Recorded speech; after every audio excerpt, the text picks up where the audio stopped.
भगवान परशुराम ने हमेशा निर्बल की रक्षा की, जिस प्रकार से वो हमेशा ऊर्जावान रहे, जिस प्रकार से उन्होंने हमेशा न्याय में पूरी दुनिया को, पूरी मानव समाज को संगठित करके न्याय के झंडे के नीचे लाने का एक महत्वपूर्ण प्रयास उन्होंने हमेशा किया और वो इसमें सफल रहे।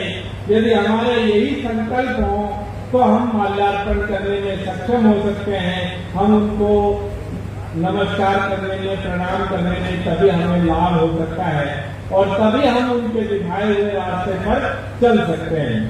भगवान परशुराम एक इतना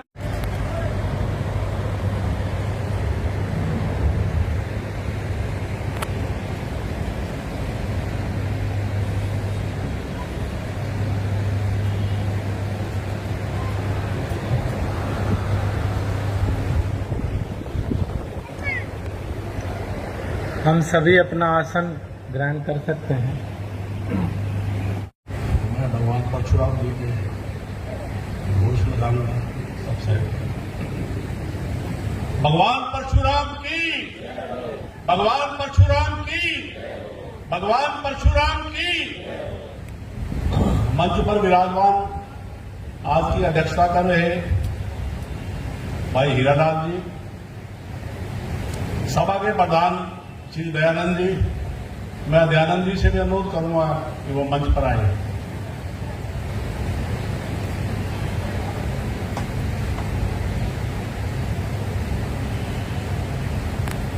जी वेद शर्मा जी, मेघनाथ शर्मा जी, बाबूराम शर्मा जी,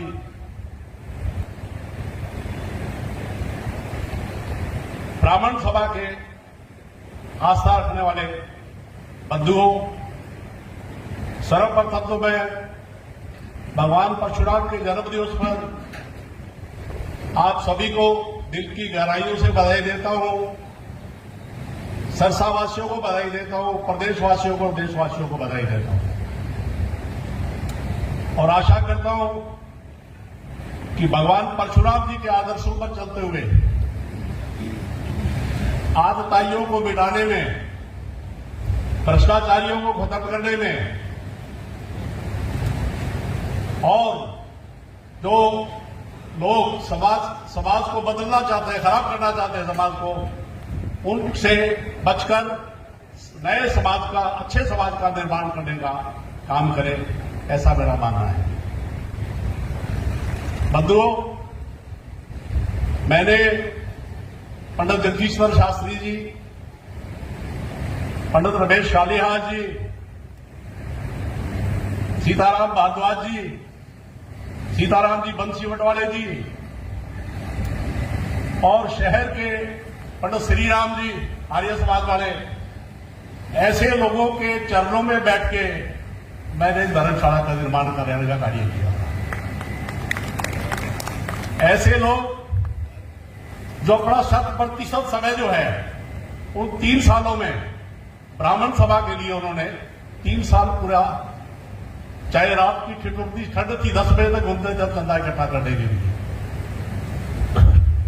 तो बुजुर्ग लोग वो मेरे साथ होते थे।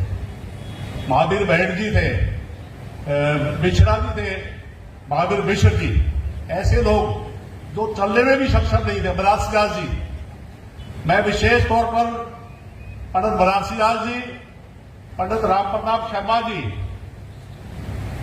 किशोर शर्मा जी, ये सारा दिन यहां पर बैठे थे, सुबह 9 बजे से लेके और रात को 8-9 बजे तक ड्यूटी करते थे। ऐसे लोग आगे आने की जरूरत है, मैं उनको नमन करता हूं। राम प्रताप जी और बनारसी दास जी ने अपना पूरा 3 साल का समय धर्मशाला निर्माण में दिया था। पूरा समय सुबह आते थे, जैसे सरकारी ड्यूटी पर आना ऐसे आते थे। ऐसे लोग भी थे ब्राह्मण सभा में काम करने वाले। और आज कुछ लोग जो है, हमारे बुजुर्गों ने इस ब्राह्मण सभा को बड़ी शिद्दत से इसको पाला है। और सरसा की ब्राह्मण सभा जो है वो मेरे ख्याल हिंदुस्तान में सबसे अलग तरह की ब्राह्मण सभा है, जिसमें 6 जातें समावेश करती है और 6 जातों के ब्राह्मण जो है वो मिलकर कार्य करते हैं, जिसमें कोई फर्क भेदभाव किसी तरह का नहीं है। चाहे वो गुजरगोट समाज हो, चाहे वो पारिक समाज हो, चाहे वो दादी समाज हो, चाहे वो गौड़ ब्राह्मण हो, चाहे सारस्वत ब्राह्मण हो, सारे भाई मिलके इस संस्था को ऊपर उठाने का काम करते हैं। मेरी आप सभी से करबद्ध प्रार्थना है और मैं दयानंद जी से स्पेशल कहूंगा कि ये मिलन समारोह आज शुरू किया आपने, आपके सारा साल सरसा जिला में, सरसा के विभिन्न वार्डों में हर महीने एक सम्मेलन करके लोगों को संगठित करने का, लोगों को जागृत करने का काम करें, ताकि समाज उनको याद रखे कि आप ऐसा काम आपने किया है जो किसी ने नहीं किया हो।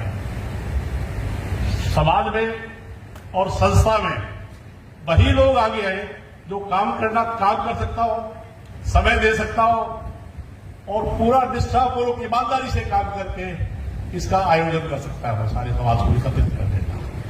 मैं पुनः ब्राह्मण बंधुओं से और जो भाई अलग से संस्थाएं बने बैठे हैं उनसे भी अनुरोध करूंगा कि अग्नि अक्षर तृतीया पर हम भी प्रयास करेंगे, सभी मिलकर प्रयास करेंगे, इसी प्रांगण में हो और सभी पक्ष इस प्रांगण में विद्यमान हो।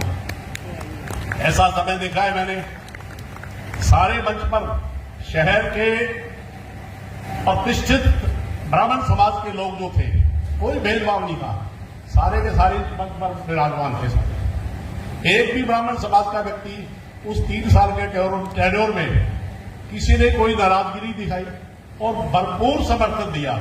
ये संस्था राधेश्याम शर्मा नहीं बना सकता था, लेकिन उन लोगों के सहयोग से, उनके मार्गदर्शन से ही ये सारा संभव हो सका।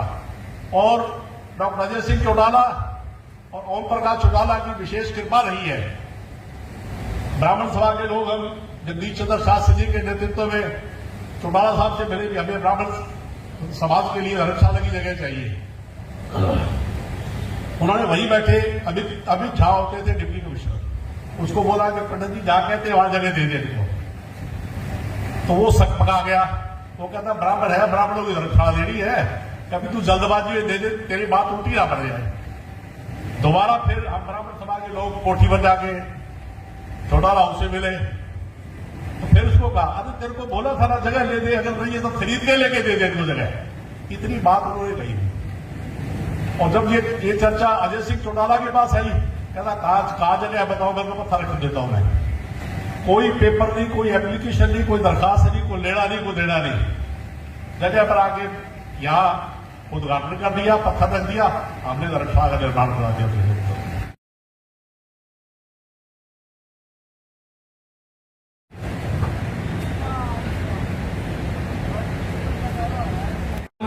मंच पे आए,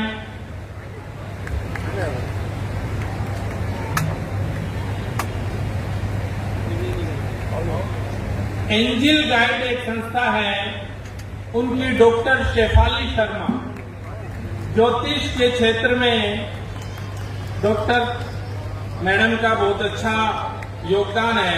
एंजिल गाइड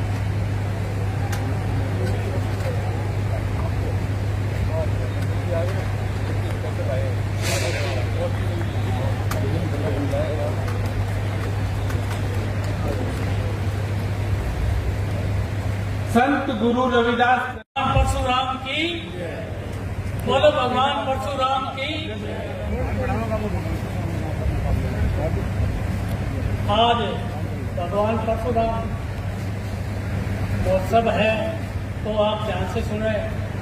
ऐसा न विद्या न तपो न दानम, ज्ञानम न शीलम न गुणो न धर्म, ते मृत्यु लोके भाग भूतवा मनुष्य रूपाने निर्गण करते। जिस आदमी के पास ना यश है, ना तप है, ना दान है, ना ज्ञान है, ना शील है, ना गुण है, ना धर्म है, वो इस पृथ्वी पर पशु के समान है।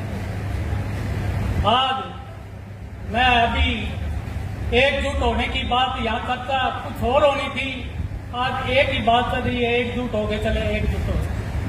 नमंती फलानी वृक्ष नमंती, नमंती फलानी वृक्ष नमंती, सुख के वृक्ष से कतई न झुकंती। फल वाला वृक्ष, इज्जत वाला आदमी झुक जाता है, मूर्ख आदमी सुख का वृक्ष कभी नहीं झुकता। तो भाइयों,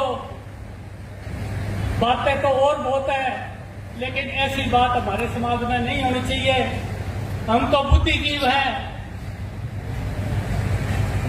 हमारा स्वार्थ कोई पद के ऊपर नहीं होना चाहिए। हमारी आज सबसे बड़ी कमी। प्रोफेसर दयानंद शर्मा, अध्यक्ष श्री ब्राह्मण सभा सिरसा। आज का जो शुभ अवसर है, भगवान परशुराम जी का जन्मोत्सव है, सभी को पता है, और बड़े धूमधाम से सभी विप्र बंधु और अन्य समाज के हमारे साथी भी जो हमारे साथ इस कार्यक्रम को आयोजन करने में बड़ी भूमिका निभा रहे हैं।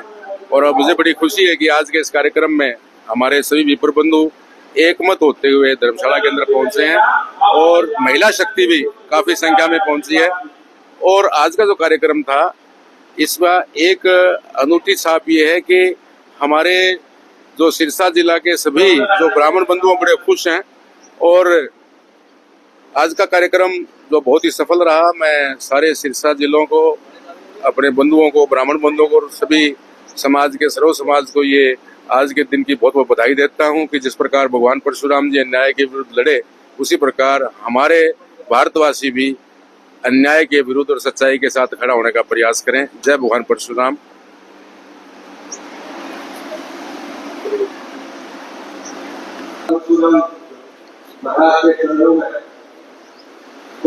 मैं आज अक्षय तृतीया पे भगवान परशुराम के जन्मोत्सव पर सभी शहरवासियों को, प्रदेशवासियों को बहुत बहुत बधाई देता हूं। और सिर्फ एक ही बात कहना चाहता हूं कि जिस तरह भगवान परशुराम ने आताताइयों का अंत किया, जिसने भी आताताइयों का काम किया उसको धरती विहीन किया, उसी तरह हमें अब वो समय आ चुका है कि हमें आताताइयों को खत्म करने के लिए अपना फरसा उठाना पड़ेगा। ब्राह्मण समाज को एक होकर के, एकजुटता से, एक आवाज से इकट्ठे होकर के ये कार्य करना पड़ेगा। मैं फिर आप सभी का यहाँ पहुंचने पे, यहाँ जो लोग आए हैं, हमारे विप्र बंधु, अन्य समाज के भी लोग जो आए हैं, उनका सभी का मैं धन्यवाद करता हूँ, आभार प्रकट करता हूँ, और आशा करता हूँ कि इसी तरह समाज एकजुटता के आगे रहे। धन्यवाद। जय भगवान परशुराम। बहुत ही आदर, मान और सम्मान के योग्य जो मेरे गुजरे बंधु यहाँ पधारे हुए हैं, हम दोस्तों, मातृशक्ति और उज्जवल भविष्य के प्यारे बच्चे, बड़ों को प्रणाम करते हुए छोटों को शुभ आशीष देता हूँ। और मैं आगे के लिए भी यही आशा करता हूँ कि भगवान परशुराम जन्मोत्सव साल में एक बार आता है। जिस तरीके से आज एकजुटता दिखाई है, कृपया करके इसी तरीके से एकजुटता दिखाते रहें, हमारे साथ रहें। हम एक होंगे तो अनेक होंगे। जय भगवान। बता रहा हूँ कि वो हमारे से 100 गुण आगे। हम उत्तर क्षेत्र के लोग पूरे भारत के ऊपर जितने आक्रांताओं ने आक्रमण किया, हमने अपने सीने पे लिया। हमारे पूर्वज यहाँ बलिदानी हो गए। ऐसा नहीं है कि कोई एक ब्राह्मण, जाट, सिख, राजपूत या कोई और जाति का व्यक्ति मरा। सभी मरे। क्यों मरे? क्योंकि इस देश की मिट्टी के लिए मरना जरूरी था, नहीं तो वो हम जीवित नहीं बचते। मैं निवेदन इतना मात्र करना चाहता हूं कि जो समाज का अग्रिम होता है उसको मरना ही होता है, वो जीने के लिए होता ही नहीं। त्याग जब भी जिसके हिस्से आया, वो बड़े के हिस्से आया, वो चाहे परिवार की व्यवस्था है, वो चाहे समाज की व्यवस्था है, वो चाहे देश राष्ट्र की व्यवस्था है। नेताजी गलत कह रहा हूं क्या? भगवान भी जब किसी को दोष देता है तो वो कहता है तेरा ये मूर्ख है, इसको समझा लेना, नहीं तो ठीक है, उसको मैं दोष लगा दूंगा। तो ये पीड़ा जो झलक रही है, इस पीड़ा को माइक से बोलने की मुझे लगता है कोई ज्यादा बड़ी आवश्यकता नहीं है। आत्म मंथन की आवश्यकता है। हम कौन थे, क्या हो गए, कहां से चले थे और कहां जा रहे हैं, इस बात पे जोर दिया जाना चाहिए। ये जो ब्राह्मण समाज है, ये सिरमौर समाज है सबका। पंडित कोई व्यक्ति का नाम नहीं होता, एक उपाधि होती है। और उपाधि इतनी सस्ती नहीं होती, बहुत महंगी होती है। सिर के सिर देने पड़ते हैं, सर जाके उपाधियां मिलती है।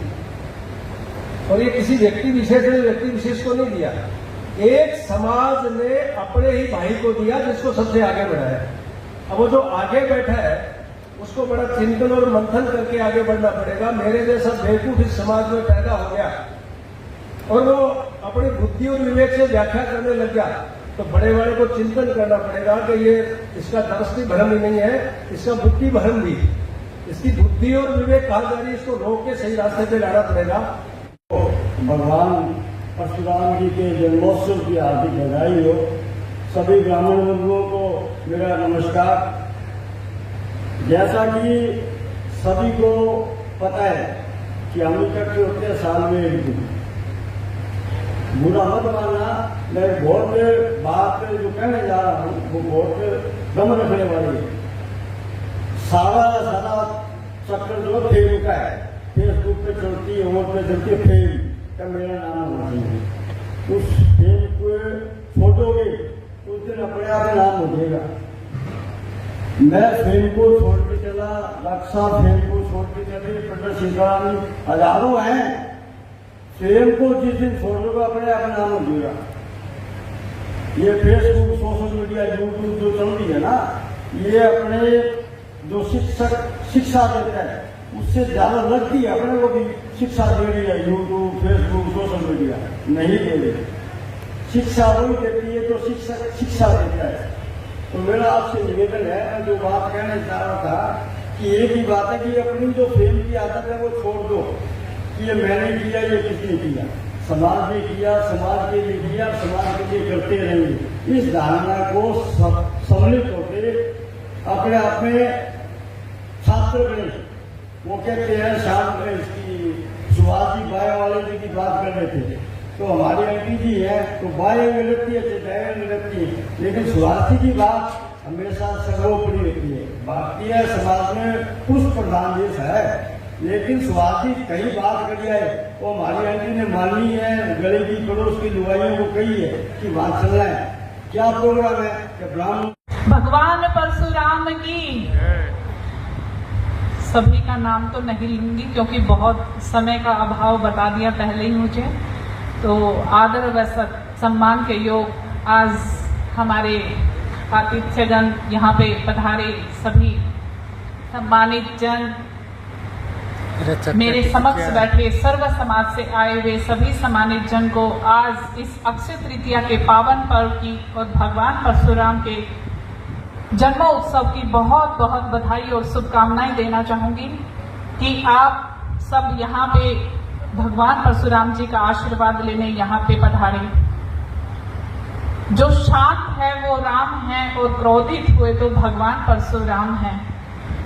तो यही सीख हमें उनके जीवन से मिलती है, जो शस्त्र और शास्त्र के ज्ञाता हैं। सभी ने बहुत ही विस्तार से भगवान परशुराम जी के बारे में बताया। भगवान परशुराम जी किसी एक समाज के नहीं हैं, भगवान तो भगवान है और सर्व समाज के हैं।